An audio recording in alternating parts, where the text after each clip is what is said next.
Infinix GT 10 Pro, HP yang price to spec performance-nya on paper kelihatan sangat menggiurkan, tapi ada satu kelemahan yang kalian harus tahu di HP ini. Apakah kelemahan itu? Mari kita langsung aja review si Infinix GT 10 Pro. Langsung aja kita masuk ke videonya. Let's go.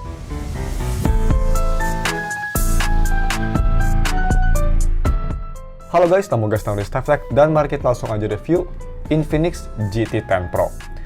Seperti biasa, yang pertama, sebelum kita masuk ke videonya, kalau misalnya kalian ingin beli HP ini atau kalian ingin wallpaper yang ada di HP ini, gue udah taruh semua linknya di deskripsi. Mari kita langsung aja masuk ke yang pertama, yaitu dari si spek dan harganya. Untuk harga sendiri, ini yang bikin HP ini menggiurkan ya. Harganya tuh dia hanya di 3,5 jutaan aja. Itu yang varian RAM 8GB, internal storage 256GB, jadi lumayan besar.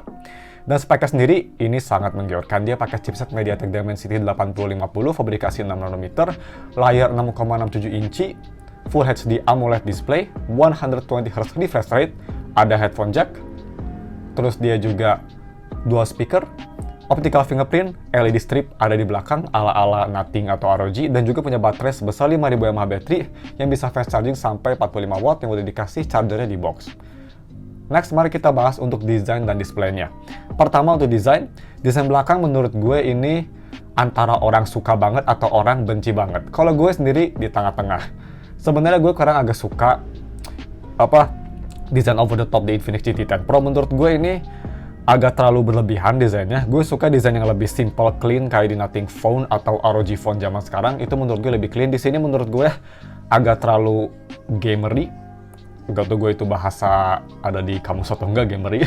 Ya ini terlalu gamery. Tapi ya untuk LED sendiri, ini LED di belakang memang bisa nyala kalau misalnya ngecas, ada telepon atau notifikasi dan lain-lain, dan kalian bisa kustomisasi di setting. Nah, untuk desain belakang sendiri sih ini menurut gue personal preference gue sendiri kurang suka. Build sendiri memang ini kerasa murah banget. Build menurut gue salah satu kelemahan besar dari HP ini. Buildnya ini gue bisa bilang lebih murah daripada HP 2 juta pas kayak Redmi 12 atau Redmi 10. Gue rasa ini build-nya kerasa lebih murah guys. Dia full terbuat dari plastik dan I don't know, ini menurut gue build-nya agak kurang bagus sih. Plastiknya tuh kerasa banget plastik murahan, dan kalau misal gue merem terus gue pegang di tangan, ini beratnya enteng banget, hanya 190 gram, dan juga build-nya kerasa banget kayak HP mainan. Ya tapi wajar lah ya, chipset setinggi itu di harga 3 jutaan yang pastinya ada sacrifice yang dibuat, yaitu dari si build-nya. Untuk displaynya gimana? Untungnya untuk display menurut gue ini yang lebih penting, gak di-sacrifice sama Infinix. Display sendiri menurut gue sangat bagus, dan yang gue suka banget ini displaynya simetris. Jadi bezel atas bezel bawah itu gak tebal sebelah. Yang artinya HP lebih kelihatan kayak premium dari yang aslinya. Yang gue lumayan suka. Dan untuk kualitasnya gimana? Untuk kualitas sendiri menurut gue displaynya cukup bagus. Ini sangat vibrant, malahan menurut gue agak sedikit vibrant untuk taste gue, tapi memang ini vibrant banget buat yang suka. Pasti suka banget. Detail banget, sangat bersih, sangat jernih, dan film angle-nya cukup bagus. Untuk kelas AMOLED ini menurut gue di harganya pas banget kualitasnya. Sangat bagus. Karena dia juga udah support 1 billion color untuk kontras ratio-nya. That's pretty good. Dan untuk fingerprint-nya dia itu optical fingerprint. Ini juga gue lumayan suka, optical fingerprint-nya ini memang sangat cepet banget. Ngingetin gue sama HP OnePlus ya, bisa kita lihat tuh di biro, fingerprint-nya sangat responsif, dan kalau misalkan dalam keadaannya langsung dimatiin, langsung nge-scan fingerprint, itu bisa nge-scan dengan cukup cepat tanpa ada masalah. Nice. Next, mari kita bahas untuk keyboard-nya sendiri. Untuk keyboard-nya sendiri, ini gue bisa bilang, gak ada touch delay sama sekali, layar overall sangat responsif, yang sangat bagus untuk HP gaming. Cuma memang haptiknya ini menurut gue walaupun cukup oke, tapi not the best. Kalau misalnya dibandingin sama HP 3 jutaan zaman sekarang sih, haptiknya masih lebih bagus di HP 3 jutaan zaman sekarang ya. Kayak di Xiaomi, HP-HP Xiaomi itu menurut gue haptiknya lebih bagus. Di sini haptiknya cukup bagus, nggak murahan banget, tapi masih kerasa suara buzzernya kalau misal kalian ngerti maksud gue. Ya so-so lah. Dan untuk visibilitas di bawah sinar matahari, bisa kita lihat itu gue di biro dalam kondisi cahaya pretty much terang banget, matahari terik. HP memang kelihatan gelap, tapi menurut gue karena ini AMOLED jadi masih bisa cukup terang, maksimum brightness bisa sampai 900 nits, jadi masih lumayan usable kalau misal direct sunlight. Selanjutnya mari kita bahas untuk audio quality-nya. Ini menurut gue salah satu aspek yang Infinix juga nge-cut budget di aspek ini. Pertama mari kita bahas audio quality via headphone jack. Yap, ini HP gamer atau HP gaming maksud gue. Yang pastinya masih ada headphone jack. Tapi sayangnya kualitasnya ini mixed bag ya. Agak sedikit 50-50.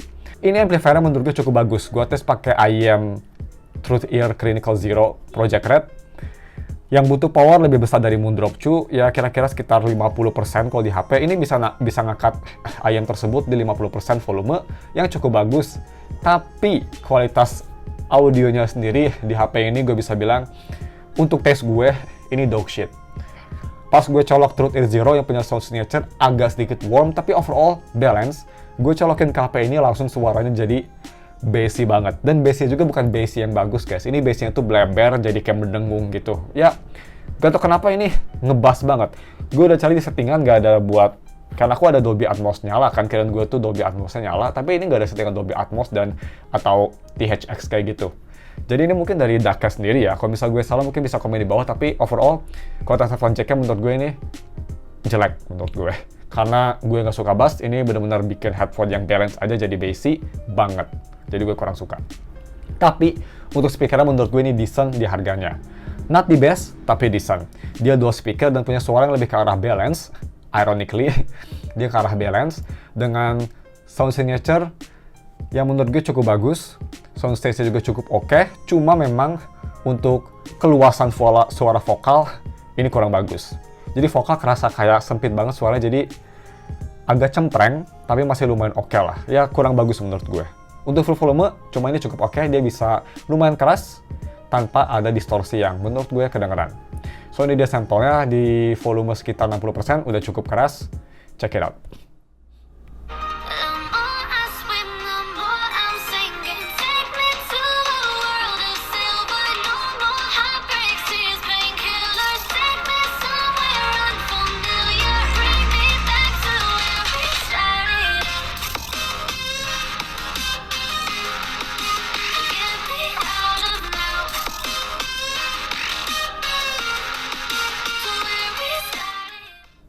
Next, mari kita moving on ke satu aspek juga ini yang Infinix kelihatan banget nge-cut cost, dan yang pastinya salah satu kelemahan paling besar dari HP ini yaitu dari si kamera quality-nya. Yap, ini kameranya kita lihat di belakang kayak, oh ini kamera gede banget ya, ada 3. Sebenarnya cuma 1 guys yang berguna, karena kedua kamera yang itu tuh hanya kamera bullshit, 2 megapiksel depth sensor dan 2 megapiksel makro. Sedangkan kamera utamanya ini yang lumayan oke di 108 megapiksel, cuma sayangnya nggak ada elektronik atau optical image stabilization. Jadi nanti kita lihat video recordingnya bakal ya jelek banget kalau nggak pakai gimbal. Untuk fotonya gimana? Gue bisa bilang untuk fotonya cukup bagus, tapi memang gambarnya agak sedikit artificial atau agak sedikit dibuat ya. Bisa kita lihat itu gue pakai AI mati sekalipun, gambar kadang-kadang agak terlalu vibrant dan warnanya agak terlalu anget. Jadi kurang natural. Tapi overall sih kalau misalnya kita mau ngomongin tentang detail atau dynamic range, udah cukup bagus. Di harganya cukup pas lah. Tapi memang ini salah satu aspek yang paling lemah di HP ini. Kalau bisa mau dibandingin sama HP 2 jutaan baru sekalipun sih, kayak Redmi Note 12, masih lebih bagus di HP tersebut. Di sini bukan cuma kualitas main kameranya aja menurut gue kurang bagus dan inferior, tapi dia kurang versatile juga, nggak ada ultrawide atau telephoto sama sekali. Dan untuk selfie-nya gimana? Untuk selfie-nya bisa kita lihat biasa aja. Di kondisi dalam mobil aja yang nggak terlalu gelap, dia agak sulit walaupun megapikselnya besar ya, di 32 megapiksel, tapi dia masih struggling dan juga susah banget fokus kadang-kadang. Tapi masih acceptable lah menurut gue. Nah terus untuk foto malam hari, ini foto malam hari harus benar-benar diem banget. Itu bisa kita lihat ada beberapa foto yang gue ambil itu nggak fokus, padahal gue udah coba diem sediem mungkin. Tapi ada beberapa foto yang cukup oke. Kalau misal oke sih cukup bagus, walaupun dia agak buram kalau misal ada lampu, tapi overall gambar masih lumayan acceptable. In general menurut gue kamera quality-nya memang di bawah harganya sih. Tadi gue bilang ini pas di harganya, sorry salah. Ini kualitasnya lebih di bawah harganya menurut gue, dan memang ini HP gaming jadi kamera bukan yang terbaik sama seperti HP gaming lainnya, jadi ya harus diwajari lah. Ini yang pastinya HP bukan untuk foto ya, karena fotonya biasa aja dan tidak versatile. Untuk video recording gimana? Video ini bisa nge-record sampai resolusi 4K 30 atau 1080p 60 dan ke bawah. Gue bisa bilang ini kualitas videonya walaupun cukup bagus, mic-nya nanti kita bakal tes ya, mic-nya cukup oke. Menurut gue mic-nya lumayan exceptional, lumayan bagus. Tapi karena dia nggak ada electronic atau optical stabilization, shaky banget, yang jarang banget ditemuin di zaman HP sekarang ya. Apalagi harga 3 jutaan menurut gue rata-rata udah stabil. So ya, ini dia sampelnya pakai dua resolusi, 1080p 60 dan 4K 30. Kalian bisa lihat seberapa shaky videonya, padahal gue itu jalannya juga nggak ricuh, nggak riuh gitu. So ya, check it out. Oke, so ini video gue ini pakai resolusi 4K 30 fps maximum resolution sama frame rate.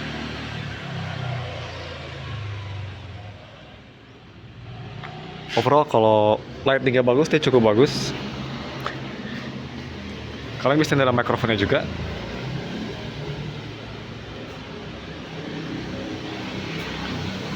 Dan mari kita langsung aja moving on ke 1080p 60. Oke, so ini dia 1080p 60. Dia ada limitnya ya. Dia bisa nge-record tadi 8 jam maksimal. Ya lama limitnya. Fokus cukup bagus.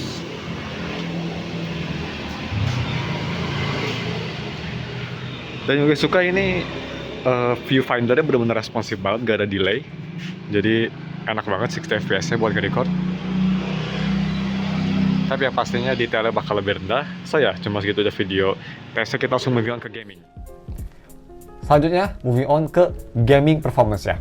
Ini salah satu strongest suit atau selling point terbesar dari HP ini ya. Infinix ngeliat footage HP ini sebagai gaming beast, tapi ada kelemahannya juga. Kita ngomongin yang pertama untuk positifnya dulu. Ini chipsetnya menurut gue untuk harganya memang paling powerful ya.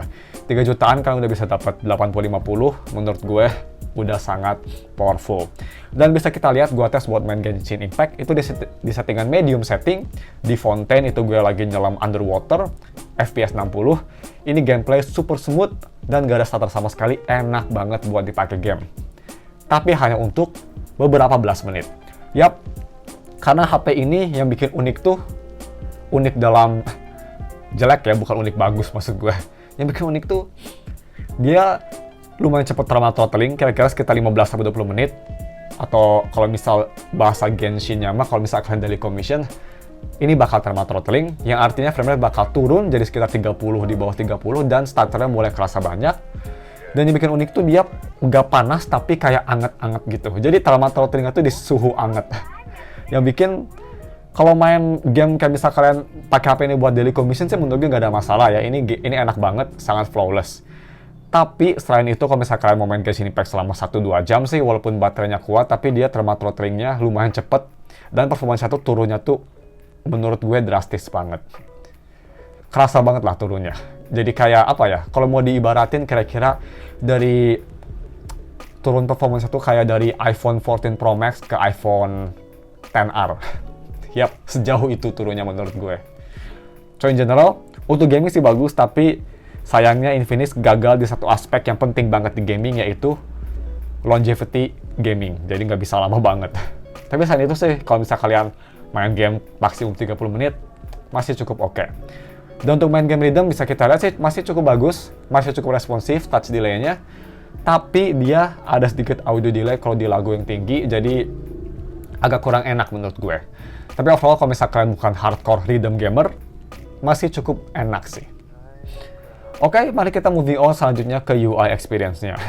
Gue personal jarang banget pakai XOS ya. Terakhir gue pakai XOS tuh kayak 2 tahun yang lalu dan cuma hidup gak pernah pakai XOS. Gue denger software update di XOS atau di Infinix tuh kurang bagus, dan gue denger hanya 2 tahun ya. Jadi ya mungkin bisa jadi kelemahan dari HP ini. Tapi yang bikin cukup oke lah, at least out of the box HP ini udah di Android 13. Jadi worst case scenario juga kalau misalnya dia support, yang hanya 2 tahun, at least dia supportnya tuh sampai Android 15 yang masih cukup oke lah ya. So, OS-nya gimana? Gue bisa bilang ini OS-nya biasa aja. Ini OS-nya sebenarnya ngingetin gue sama Color OS sih, tapi lebih barebone dan lebih agak banyak bug. Bug yang gue sebutin tapi gue nggak bisa replikasi karena ini bugnya tuh suka tiba-tiba muncul. Ada beberapa bug yang gue encounter. Pertama, kadang-kadang kalau misal gue lagi launching aplikasi, terus bukan aplikasi, kalau gue lagi launching kamera, terus gue misal gonta-ganti resolusi dari 4K ke 1080p, itu kadang-kadang suka nge-freeze dan nge-crash. Nggak tahu kenapa. Dan yang gue benci tuh, Ini auto rotate-nya agak terlalu sensitif, jadi kadang-kadang kalau misal gue naruh gini aja, dia suka auto rotate sendiri. Padahal gue naruhnya tuh nggak landscape gitu. Itu agak kelemahan dikit. Dan juga overall untuk navigation gesture kayak misal multitasking kayak gini, gak sesmooth HP lain kayak Xiaomi atau Samsung. Menurut gue untuk multitasking gesture lebih smooth daripada Infinix. Yang gue rasa dia itu si gesture areanya agak terlalu kecil, jadi kalau misalnya kita multitasking kayak gini agak sedikit awkward daripada HP kompetitor. Tapi selain itu sih untuk performance sendiri ya dipakai dia itu dia menurut gue cukup bagus. Buka aplikasi dia lumayan cepat, animasinya cukup smooth, dan overall mau dipakai multitasking atau apapun masih kerasa lumayan snappy. Walaupun memang kalau misalnya mau dibandingin sama One UI sekalipun, menurut gue walaupun One UI kerasanya lebih berat, tapi kerasa lebih optimized. Di sini kerasanya kayak belum mature software menurut gue. Tapi selain itu sih udah cukup oke lah. Dan buat yang penasaran, untuk DRM info, yang pastinya DRM infonya sudah di Widefine L1, bisa kita lihat, dan sudah support white color gamut. Bisa kita lihat, refresh rate-nya juga ini bisa variable, tapi variabelnya nggak sampai 1 Hz ya, kayak di HP flagship. Nggak sampai segitu. Kalau bisa kita ke setting dan ke display, di sini dia bisa auto switch refresh rate according to the actual use, dan dia itu ada 3 refresh rate yang gue ganti. 120, 90, 60. Jadi yang masih cukup bagus menurut gue. Sebelum kita tutup UI experience-nya, kita tes aja untuk speed test-nya. Kita speed test untuk Wi-Fi-nya. Untuk Wi-Fi sendiri, ini tuh dia pakai Biznet. Gue pakai Biznet 200 MB per second. Dan kita lihat apakah HP ini bisa ngepakai 200 MB. Ping-nya sangat bagus, dan untuk speed-nya bisa kita lihat ini salah satu strong point dari Infinix GT10 Pro. Download speed-nya dia one-to-one kayak LAN speed ya, bisa sampai 200 MB loh. Maksimum speed Biznet gue. Cukup impresif, karena nggak semua HP bisa kayak gitu. HP flagship aja kayak Google Pixel 7 waktu gue review nggak bisa kayak gitu. Ya bisa kita lihat tuh. Ini impresif banget sih. Ini kedengeran lagi. Kerasa banget flagshipnya. Oke, last but not least, mari kita bahas untuk battery life-nya. Baterainya menurut gue ini bagus, tapi kalau misal mau dibilang ini HP gaming ya, biasanya kan HP gaming itu terkenal dengan baterai yang sangat kuat. Ini baterainya kurang bagus.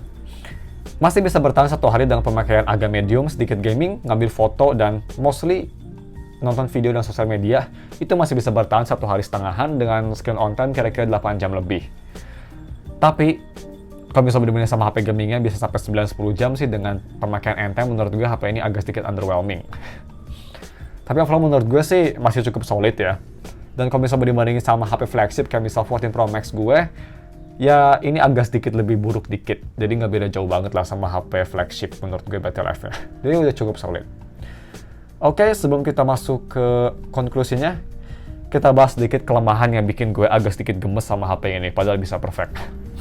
Kelemahan pertama yang besar banget yaitu dari si gaming performance-nya. Gue nggak tahu apakah dia ada copper cooling, tapi kayaknya nggak ada liquid cooling sama sekali ya. Gue harap dia punya cooling yang lebih bagus di GT series selanjutnya, mau itu GT20 Pro atau whatever. Gue harap dia punya cooling yang lebih bagus, karena ini game performance-nya walaupun chipsetnya sendiri ini sangat bagus, apalagi di harganya ini bagus banget chipsetnya, tapi karena HP-nya sendiri dia gak bisa nge-cool chipset tersebut dengan baik, jadi game performance-nya menurut gue kurang bagus. Dan yang kedua, build quality. Build quality sih menurut gue ini plus minus ya. Plusnya ini mungkin dia terbuat dari plastik, jadi kalau mau nge-repair lebih gampang dan juga lebih enteng buat para orang. Tapi ini plastiknya tuh benar-benar plastik murahan guys. Gue karena suka takut kalau misalnya kegencet sama badan gue, takut penyok. Jadi ya build-nya ini memang sangat kurang bagus. Dan yang kedua yaitu dari si audio quality-nya, terutama dari headphone jack. Ini HP gaming menurut gue Infinix daripada ngasih suara yang mending ngasih suara balance aja kayak Xiaomi di HP murahnya. Itu lebih bagus buat gaming. Karena bass besar tuh menurut gue misconception ya. Bass besar tuh bukan berarti bagus buat gaming. Karena step suara musuh juga gak besar-besar banget bassnya. Tapi cuma segitu aja kelemahannya, dan konklusinya menurut gue HP ini untuk harganya bagus, tapi gue conflicted. Kalau gue sendiri sih nggak bakal beli HP ini, even buat gaming. Untuk harga 3 jutaan, gue lebih beralih ke Poco F3 second. Yang menurut gue dia pakai chipset 865 yang jauh lebih optimize dan jauh lebih gak terlalu throttling daripada HP ini. Mending beli HP second. Tapi kalau misalnya kalian ingin beli HP baru dan hanya di HP gaming sih, menurut gue ini HP cukup bagus. Asalkan kalian gak main game berat kayak Genshin, ataupun kalau misalnya kalian main game berat kayak Genshin, kalian gak sampai lama banget, ini sih HP masih worth it banget. So ya, cuma segitu aja videonya, dan kalau misalnya kalian mau beli HP atau paper, gue bakal taruh link di deskripsi. Thanks for watching, kita ketemu lagi minggu depan untuk video lainnya.